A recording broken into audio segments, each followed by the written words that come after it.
संयुक्त निकाय 11वां संयुक्त सक्क संयुक्त।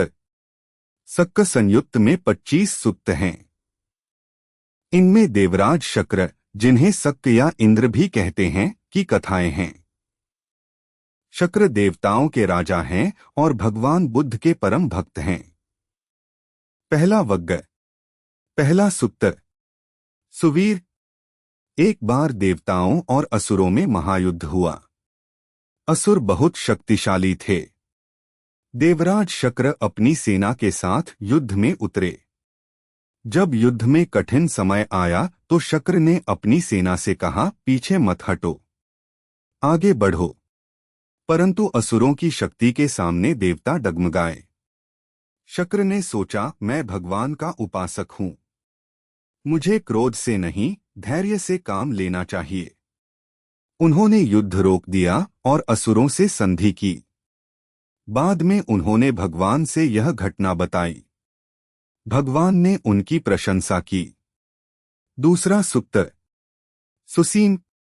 देवराज शक्र के एक मंत्री थे, सुसीन। उन्होंने शक्र से पूछा, आप भगवान की इतनी भक्ति क्यों करते हैं? शक्र ने उत्तर दिया, भगवान ने तृष्णा को जीत लिया है। वे क्रोध से मुक्त हैं। वे मोह से परे हैं। ऐसे गुरु का भक्त होना गर्व की बात है। तीसरा सूक्त। भजग्ग। देवताओं और असुरों का युद्ध फिर छिड़ा। शक्र ने देवताओं से कहा, यदि युद्ध में भय लगे तो मेरी ध्वजा देखो, उससे साहस मिलेगा।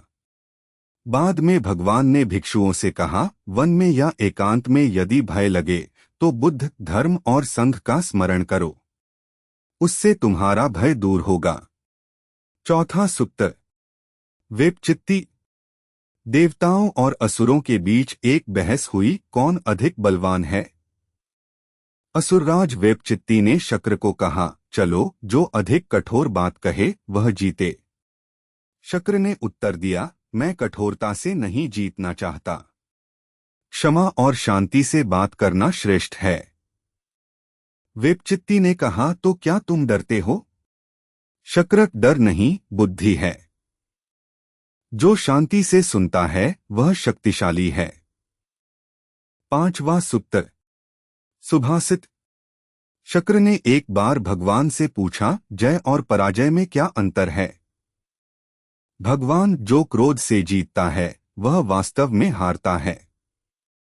जो क्षमा से जीतता है वह सच्चा विजेता है। छठा सूक्त। कुलावक। एक बार शक्र ने भगवान से पूछा, भगवन, किस प्रकार व्यक्ति को राग और द्वेष से मुक्ति मिलती है? भगवान ने उत्तर दिया, जब वह यह देख लेता है कि राग से दुहक आता है, द्वेष से दुहक आता है, मोह से दुहक आता है, तभी वह इनसे मुक्त होने का प्रयास करता है। सातवां सूक्त। वंदन। एक दिन शक्र अपने देवताओं के साथ भगवान के पास आए और उन्हें प्रणाम किया। भगवान ने पूछा, शक्र, तुम देवराज हो, तुम्हें प्रणाम करने की क्या आवश्यकता? शक्र ने उत्तर दिया, भगवन, आप देवताओं से भी श्रेष्ठ हैं। आपने जो ज्ञान पाया है वह देवलोक में भी नहीं मिलता। आठवां सूक्त। दिसंपति।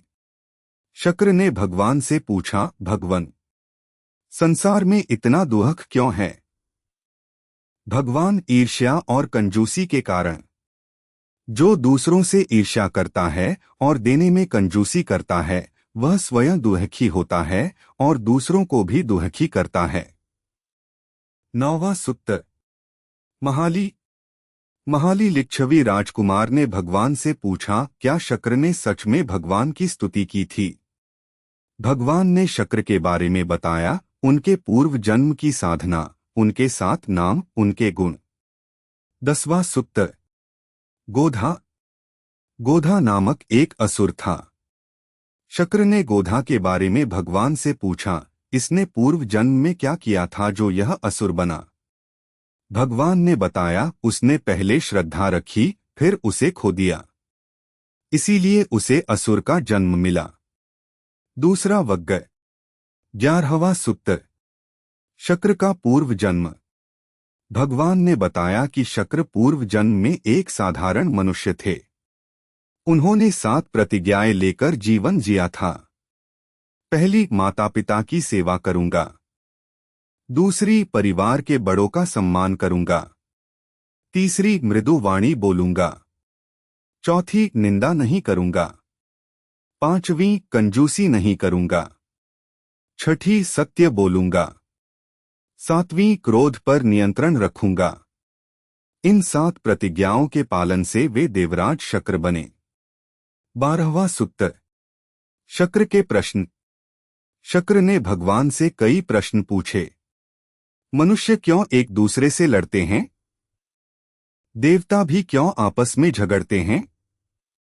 इन सब का मूल कारण क्या है? भगवान ने उत्तर दिया, ईर्ष्या और लालच। ये 2 ही सब झगड़ों की जड़ हैं। शक्र तो इनसे कैसे छुटकारा पाए? भगवान विवेक से। जो यह देख ले कि ईर्ष्या और लालच दुहक लाते हैं, वह उन्हें छोड़ देता है। 13वां सूक्त। रुचि। शक्र ने पूछा, भगवन, मनुष्यों में इतनी विविधता क्यों है? कोई दीर्घायु, कोई अल्पायु, कोई स्वस्थ, कोई रोगी, कोई सुंदर, कोई कुरूप। भगवान ने उत्तर दिया, सब कर्म के कारण। जो हिंसा करता है वह अल्पायु होता है। जो रोगियों की सेवा करता है वह स्वस्थ रहता है। जो दान देता है वह धनी होता है। 14वां सूक्त। रूह। शक्र ने एक बार भगवान से पूछा, क्या देवता भी मुक्ति पा सकते हैं? भगवान, हाँ, परंतु देवलोक में सुख इतना है कि साधना में मन नहीं लगता।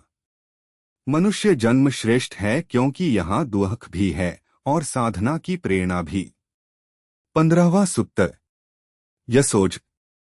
शक्र के साथ यशोज नामक एक यक्ष भी था। भगवान ने यशोज को देखकर कहा, जो प्राणी आज दुष्ट है वह भी धर्म से बदल सकता है। तीसरा वग्ग। 16वां सूक्त। सेरी। भगवान ने शक्र को एक कथा सुनाई। पूर्व काल में एक देवराज सेरी थे। वे बहुत दयालु थे। जब भी कोई प्राणी दुखी होता वे उसकी सहायता करते थे। इसी कारण उन्हें देवराज का पद मिला था। 17वां सूक्त। दुर्बल। एक बार शक्र को असुरों के विरुद्ध युद्ध में हार का सामना करना पड़ा। भगवान ने उन्हें समझाया, जय पराजय से ऊपर उठो। जो जीत हार से आसक्त है वह कभी शांत नहीं हो सकता। 18वां सूक्त। चुल्लकाल। शक्र ने एक युवा देव का परिचय भगवान से कराया। भगवान ने उस देव को धर्म समझाया और कहा, युवावस्था में ही साधना करो, बुढ़ापे में शक्ति नहीं रहती। 19वां सूक्त। रुचि दूसरा। शक्र ने एक बार एक व्यापारी की कहानी सुनाई जो बहुत कंजूस था। भगवान ने कहा, कंजूस व्यक्ति न इस जन्म में सुखी होता है न परलोक में। दान देना सबसे बड़ा सुख है। 20वां सूक्त। मातली। शक्र के सारथी मातली ने भगवान से पूछा, आपने इतना ज्ञान कैसे प्राप्त किया? भगवान, साधना से, त्याग से और सत्य की खोज से। 21वां सूक्त। त्रिनाचिकेत। शक्र ने 3 प्रश्न पूछे जो उनके मन में बहुत समय से थे। पहला, मृत्यु के बाद क्या होता है? दूसरा, क्या कोई शाश्वत आत्मा है? तीसरा, सबसे श्रेष्ठ जीवन कैसे जिया जाए? भगवान ने उत्तर दिया, मृत्यु के बाद कर्म का फल मिलता है। कोई शाश्वत आत्मा नहीं है, परंतु चेतना प्रवाहित रहती है। सबसे श्रेष्ठ जीवन वह है जो मैत्री, करुणा, मुदिता और उपेक्षा से भरा हो। 22वां सूक्त। गोविंद। भगवान ने शक्र को पूर्व काल की कथा सुनाई। बहुत समय पहले गोविंद नामक एक महान मंत्री थे। वे अत्यंत धार्मिक थे और राजा के साथ मिलकर प्रजा की सेवा करते थे। उन्होंने अनेक लोगों को ब्रह्मलोक का मार्ग बताया, परंतु भगवान ने कहा ब्रह्मलोक अनित्य है। जो निर्वाण चाहता है उसे इससे भी आगे जाना होगा। 23वां सूक्त। 7। शक्र ने 7 प्रश्न किए, भगवान ने 7 उत्तर दिए। सबसे महत्वपूर्ण था जो मन में किसी के प्रति भी वैर नहीं रखता, जो सबके लिए मैत्री रखता है, वह देवताओं में भी श्रेष्ठ है। 24वां सूक्त। वंदन दूसरा। शक्र ने फिर एक बार भगवान को प्रणाम किया। इस बार उन्होंने कहा, भगवान, आपके उपदेश ने मेरे जीवन को बदल दिया है।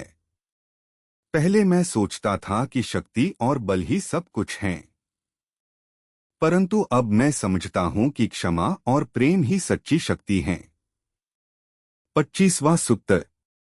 भद्द जी।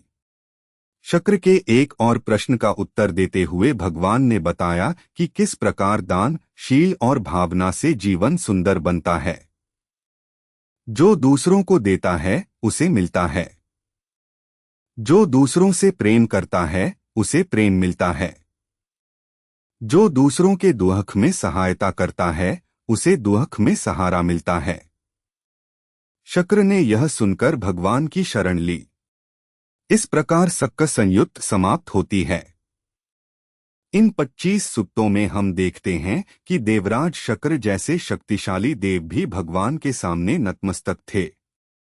सच्ची शक्ति बल में नहीं, क्षमा और प्रज्ञा में है।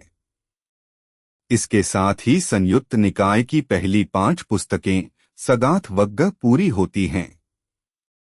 इसमें 11 संयुक्त हैं, जिनमें देवताओं, ब्रह्माओं, यक्षों और मनुष्यों के साथ भगवान के संवाद हैं। सद्धम्म को सुनने के लिए धन्यवाद। बुद्ध शरणं गच्छामि, धम्म शरणं गच्छामि, संघं शरणं गच्छामि।